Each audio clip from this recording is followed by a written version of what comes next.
Episode की शुरुआत में दिखाया जाता है कि एलिस अपने डिमोनिक स्वार्ड से प्रीस्ट को जान से मारने के लिए उसके नज़दीक पहुंच चुकी है और गुस्से भरी लाल निगाहों से अटैक करते हुए कहती है कि तुम लोग इवल और क्रूअल ह्यूमंस हो और तुम मुझे मारने की प्लॉटिंग कर रहे हो। और प्रीस्ट चौंक कर बोलता है, क्या आखिर ये बोल क्या रही है। एलिस अपने डिमोनिक स्वार्ड से प्रिस्ट के ऊपर में अटैक कर देती है, लेकिन प्रिस्ट अपने होली क्रॉस लॉन्ग स्वार्ड से उसके अटैक को वहीं पर रोक देता है। दोनों की ताकत का अब टकराव हो चुका है। एक तरफ हमें सुनहरी ऊर्जा दिखाई देती है और दूसरी तरफ रेड डार्क एनर्जी। दोनों का ही ताकत बहुत ही ज़्यादा ज़बरदस्त और बेहतरीन है, लेकिन एलिस का demonic sword Holi long cross sword को ओवर पावर करके उसे अब बहुत बुरी तरीके से चकनाचूर करने लगता है। और पलक झपकते ही हमारी एलिस ने प्रिस्ट को ओवर पावर करते हुए उसके होली लॉन्ग स्वार्ड के टुकड़े टुकड़े कर दिए हैं और साथ ही प्रिस्ट के हाथ को भी काट डाला है। ये सीन बहुत ही ज़बरदस्त है। ये देखते हुए प्रिस्ट बहुत बुरी तरीके से शॉक हो जाता है। फिर यहाँ गार्ड सामने की ओर आ जाते हैं। प्रिस्ट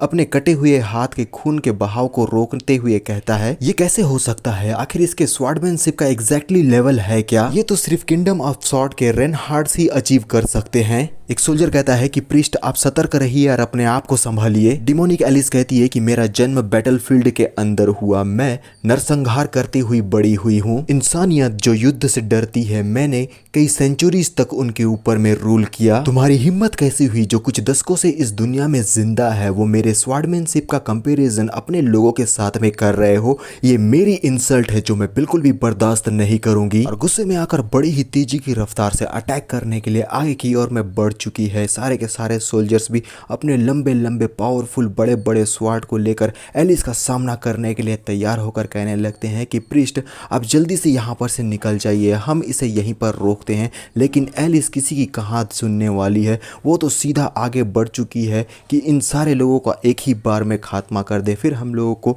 बहुत ही सारे स्लैसेस दिखाए जाते हैं, जहाँ इस बात का अंदाज़ा हम लगा सकते हैं कि दोनों ही गुट के बीच में एक ज़बरदस्त अटैक हो चुका है। फिर एक सोल्जर के कवच पहने हुए पैरों को हम देख पाते हैं, जिसके नीचे हमें खून टपकता हुआ दिखाई देता है। और पीछे के तरफ से प्रीस्ट अपने जख्मी हाथ को संभाले हुए कहता है कि फिलफोर्ड क्या तुम सब लोग ठीक हो? लेकिन यहाँ फिलफोर्ड तो पूरी तरीके से मौत का फार्म को फील कर रहा है और फिलफोर्ड खराते हुए कहने लगता है कि जल्दी से इन्फॉर्म कर दीजिए होलीनेस पॉप को, क्योंकि यहाँ पर उनकी बहुत ज़्यादा ज़रूरत है। प्रीस्ट एलिस के सामने में बहुत ही ज़्यादा वीक पड़ चुका है। वो परेशान है, उसके पसीने छूट रहे हैं। वो कहता है कि ये सारी चीज़ें बिल्कुल भी ठीक नहीं है और बड़ी ही तेज़ी की रफ्तार से अपने पीछे वाले सैनिकों की तरफ आगे भागने शुरू कर देता है। और एलिस दूर खड़ी हुई उसे भागता हुआ देखती है, लेकिन जैसे ही एलिस प्रीस्ट के ऊपर में अटैक करेगी, ये सारे सोल्जर्स उसको वहीं पर ही ब्लॉक कर देंगे। और हमारी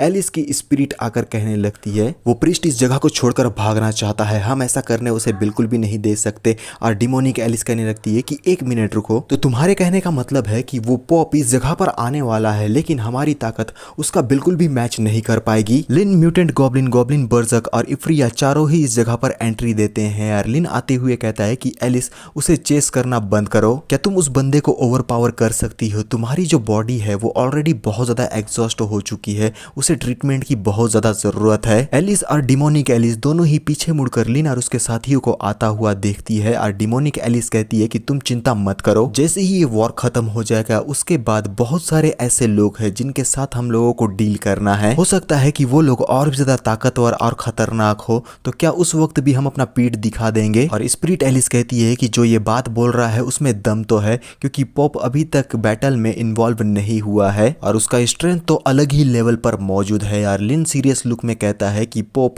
हमारे लीग का नहीं है, क्योंकि उसके मुकाबले में हमारी स्ट्रेंथ अभी भी बहुत ही ज्यादा वीक है। इफ्रिया जल्दी से प्यूरिफाई मैजिक का इस्तेमाल करो। और लिन जैसा बोलेगा इफ्रिया तो वैसा करेगी ही, वो अपना प्यूरिफाइंग मैजिक का इस्तेमाल करने लगती है। ये देखते हुए डिमोनिक एलिस बहुत ही ज्यादा फ्रस्ट्रेटेड हो जाती है और चिल्लाती हुई कहती है कि तुम वहीं पर रुक जाओ। ये ऐसा महसूस कराता है जैसे कि मैं किसी अनंत काल की गहराई में कूद चुकी हूँ। क्या तुम लोगों के अंदर कोई मोरल्स नहीं है है वो मैं थी जो तुम लोगों की मदद करने के लिए इस जगह पर आई यार। तुम लोगों में से न जाने कितने लोगों को मैंने बचाया है और मेरी मदद का बदला तुम लोग इस तरीके से दे रहे हो। लेकिन प्यूरिफाइंग मैजिक की वजह से अब डिमोनिक एलिस हमारे एलिस की बॉडी को छोड़ चुकी है। एलिस अनकॉन्शियस होकर गिरने लगती है। ये देखकर लिन थोड़ा सा चौंक जाता है और सीधा एलिस के पास में भागा चला जाते हुए कहता है कि जल्दी से उसके जितने भी जख्म है उन सबको ट्रीट करो। और एलिस जख्मी हालत में जमीन पर पड़ी हुई दिखाई देती है। फिर तभी आसमान से तेज सुनहरी रोशनी चमकती हुई दिखाई देती है जो सारे लोगों की नज़र में आ चुकी है।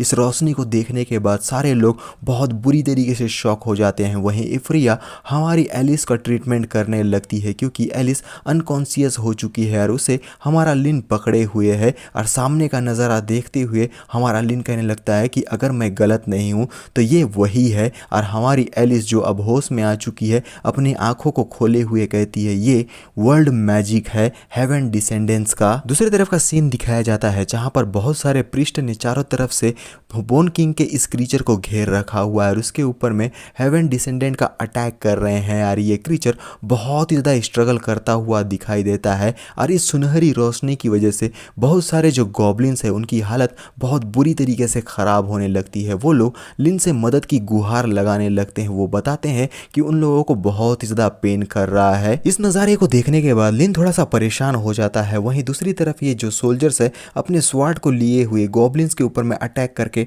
बड़े ही बेरहमी से उन्हें जान से मारने लगते हैं क्योंकि इस स्किल की वजह से जितने भी मॉन्स्टर्स है उनका लेवल अब ड्रॉप होने लगा है और उनकी ताकत वीक पड़ती जा रही है। वहीं पर सोल्जर्स अब इन सारे मॉन्स्टर्स के ऊपर में ओवर पावर कर रहे हैं। इस नज़ारे को देखते हुए लिन अपने मन में कहने लगता है कि मैंने बिल्कुल भी एक्सपेक्ट नहीं किया था कि ये बुढ़ा आदमी का एक मूव इस तरीके से पलड़े को पलट देगा। आखिर ये वेरोनिका और बाकी के लोग इस जगह पर क्यों नहीं आए हैं? अगर चीजें इसी तरीके से आगे बढ़ती रही तो हमारे लिए बिल्कुल भी ठीक नहीं होगा। लियो पीछे की तरफ में मुड़कर देखता है जहां एक ह्यूमन सोल्जर की डेड बॉडी जमीन पर पड़ी हुई है और अपने मन में कहता है तो अब मेरे पास सिर्फ एक ही रास्ता बचा हुआ है। फिर वो अपने डिवोर एबिलिटी का इस्तेमाल करता है। ह्यूमन सोल्जर की डेड बॉडी अब हवा में उड़ने लगती है। लियो उस ह्यूमन सोल्जर का रूप को धारण करके आगे की तरफ में बढ़ने लगता है और पीछे की तरफ में इस नज़ारे को देखते हुए एलिस बोलने लगती है लिन आखिर तुम जा कहां पर रहे हो? और लिन कहने लगता है कि मैं बस एक रास्ता ढूंढने के लिए जा रहा हूं जिससे मैं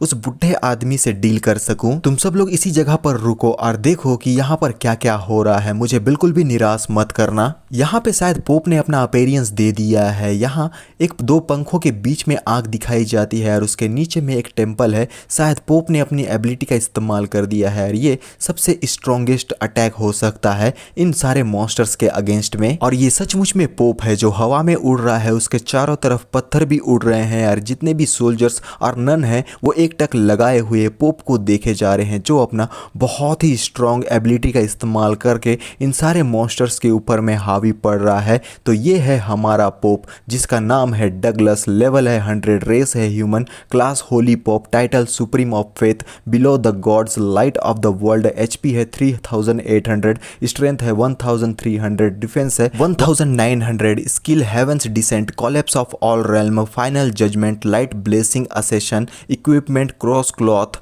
एंडलेस होली ग्रिल, ओवरऑल 1000। बहुत सारे सोल्जर्स पोप को गार्ड करने के लिए इस जगह पर मौजूद है। लिन भी आकर सामने की तरफ में देखते हुए बोलता है कि आखिर ये क्या हो रहा है। इसका जो फाइटिंग स्ट्रेंथ है वो तो अलग ही लेवल पर मौजूद है। इसकी ताकत तो लगभग वेरोनिका के समान है, ना ज्यादा ना कम। तो क्या ये सचमुच में इतनी बड़ी बात भी है कि वेरोनिका इससे डील करने के लिए इतना ज्यादा डरती है कि अपना एक मूव भी इसके अगेंस्ट में नहीं लेती? ऐसा लगता है कि अब मेरे पास में कोई दूसरा चॉइस नहीं है। मुझे अपनी जिंदगी का रिस्क में डालते हुए इस पोप के लिमिट को टेस्ट तो करना ही होगा। लिन तेजी की रफ्तार से पोप की तरफ आगे भागते हुए अपने मन में कहने लगता है कि तुम बस थोड़ा सा और इंतजार करो सारी चीजों के खत्म होने का और उसके बाद देखो कि मैं तुमसे कैसे डील करता हूँ। वेरोनिका, मैं तुम्हारी हड्डियों का चूरमा बनाकर अपने लिए उसका सूप बनाऊंगा और वो हवसी सुकुबस जो तुम्हारी साइड किट बनी बैठी हुई है उसका तो मैं सीधे अचार बनाकर रोज खाने के साथ खाऊंगा। लिन सीधा आगे बढ़कर अपने घुटनों पर आकर उसे ग्रीट करते हुए कहता है कि ओ योर हॉलीनेस,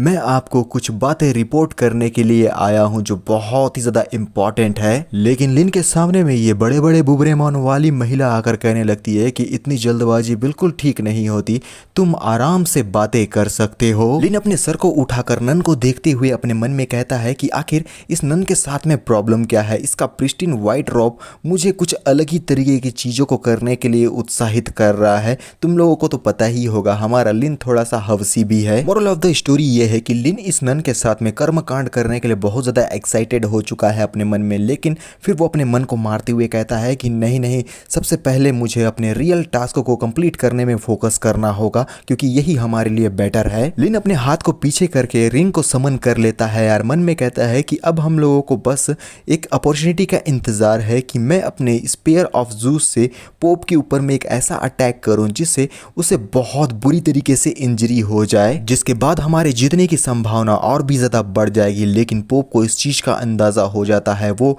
गुस्से भरी निगाह से हमारे लिन को देखता है और बिना देरी के एक जबरदस्त अटैक लिन के ऊपर में कर देता है यार। ये जो नन है वो इस अटैक से बचने के लिए अपने हाथ को आगे की ओर में कर देती है यार। लिन बहुत बुरी तरीके से घसीटा मार के जमीन को चीरता हुआ पीछे की तरफ में जाने लगता है। ये अटैक बहुत ही ज़्यादा खतरनाक था और एक बहुत ही भयंकर धमाका हमें दिखाया जाता है। हर तरफ धूल ही धूल, मिट्टी ही मिट्टी, चट्टानें टूटकर बिखर चुकी है, चकनाचूर हो चुकी है, धरती का हालत तो फटे हाल हो चुका है। लिन की हालत तो और भी ज़्यादा खराब हो चुकी है। वो अपने एक हाथ से चेस्ट को पकड़ता है, घुटनों पर आ चुका है, दूसरे हाथ से जमीन पर सहारा लिए हुए अपने आप को संभाले है और कहने लगता है कि यह बिल्कुल भी ठीक नहीं था। लेकिन अच्छी बात यह है कि मैंने एक आर्मर प्रोटेक्टिंग डिवाइस पहना हुआ था जिस वजह से एक हीट की वजह से मेरी जान इस जगह पर नहीं गई, लेकिन मेरा जो इंटरनल ऑर्गन्स है वो बहुत बुरी तरीके से ब्लीड कर रहा है। और लड़खड़ाते हुए अपने आप को संभाल कर खड़े होकर कहता है कि आखिर ये कितना डरावना ताकतवर अटैक था। मैंने इसे काफ़ी ज़्यादा अंडरएस्टिमेट कर लिया, लेकिन अब मैं वेरोनिका को अंडरस्टैंड कर पा रहा हूँ कि वो इस पोप से इतना ज़्यादा क्यों घबराती है। आसमान में एक नीले कलर का स्पेल कास्ट हुआ नजर आता है जिसके चारों तरफ बादल मंडरा रहे हैं, बिजली तड़तड़ा रही है, तड़ तड़ तड़ तड़ तड़ तड़ तड़ तड़, और तेज रोशनी हमें उस जगह से निकलती हुई नजर आती है यार। लिन बड़े ही इंजरी और बुरी हालत में इस नज़ारे को देखता है। शायद इस अटैक को पोप ने हमारे लिन के अगेंस्ट में करने के लिए तैयार कर लिया है। पता नहीं अब हमारे लिन का क्या होगा, लेकिन जो भी होगा वो बहुत ही ज़्यादा मज़ेदार होगा। तो अभी के लिए बस इतना ही, मिलते हैं नेक्स्ट पार्ट में, तो बाय।